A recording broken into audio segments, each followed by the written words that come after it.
Red अलर्टच्या पार्श्वभूमीवर महापौर शर्मिला पिंपळकर यांचा कोपरी विभागातील सकल भागांचा पाहणी दौरा, अधिकाऱ्यांना तातडीच्या उपाययोजनांचे निर्देश।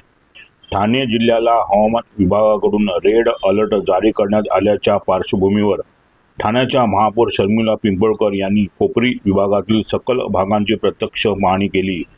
मुसळधार पावसामुळे पाणी साचणाऱ्या ठिकाणांची पाहणी करत त्यांनी संबंधित अधिकाऱ्यांना तातडीने उपाययोजना करण्याचे निर्देश दिले।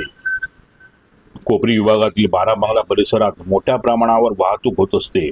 या ठिकाणी गुडघाभर पाणी साचल्याने नागरिकांना आणि वाहन चालकांना मोठ्या अडचणींचा सामना करावा लागत असल्याचे निदर्शनास आले। महापौरांनी प्रत्यक्ष रस्त्यावर उतरून परिस्थितीचा आढावा घेतला आणि पाण्याचा त्वरित निचरा करण्याचे आदेश दिले। तसेच उघडे असलेले मेनहॉल तातडीने झाकण्याच्या सूचनाही प्रशासनाला देण्यात आल्या। यानंतर त्यांनी कोपरीतील शंकर मंदिरासमोरील रस्त्याची पाहणी केली। मुसळधार पावसामुळे अनेक चेंबर ओव्हरफ्लो झाल्याचे आढळून आले, त्यामुळे चेंबर त्वरित स्वच्छ करून पाण्याचा प्रवाह सुरळीत करण्याचे निर्देश महापौरांनी संबंधित अधिकाऱ्यांना दिले। पाहणी दरम्यान झाडांच्या छाटणीनंतर रस्त्याच्या कडेला पडून असलेल्या फांद्याही त्यांच्या निदर्शनास आल्या, त्या तातडीने हटविण्याचे आदेश देण्यात आले।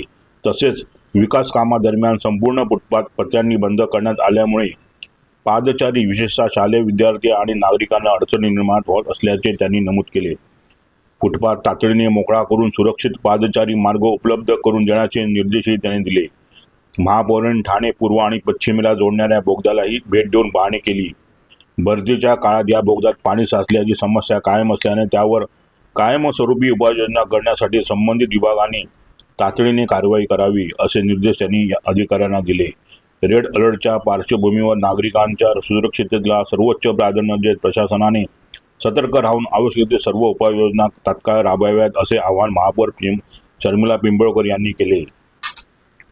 सतत 3 दिवस 4 दिवस पाऊस चालूच आहे आणि आज प्रत्येक ठिकाणी ठाणे शहरामध्ये आपला पाहणी दौरा चालू आहे। आज कोपरी भागामध्ये पाहणी दौरा घेतलाय, कारण 12 बंगला या परिसरामध्ये आणि महादेव मंदिर आणि सिडको या ठिकाणी जे सखल भागांमध्ये पाणी साचलं होतं, त्यासाठी आपली सर्व अधिकारी टीम, सहाय्यक आयुक्त, आपले शिवसेने पक्षाचे सर्व महिला, आपले जयप्रकाश कोटवानी साहेब, आपण सर्वांसमेत आज हा दौरा घेतला आहे।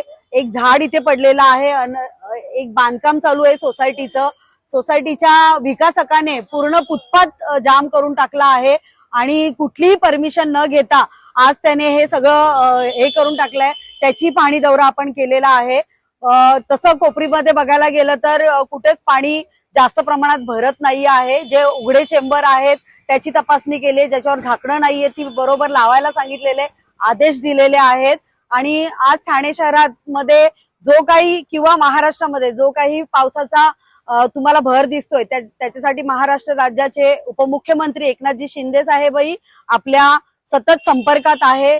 आज खासदार नरेशजी मस्के साहेब हेही माझ्या बरोबर आपत्कालीनला भेट दिली आणि ठाणे शहरात जिथे जिथे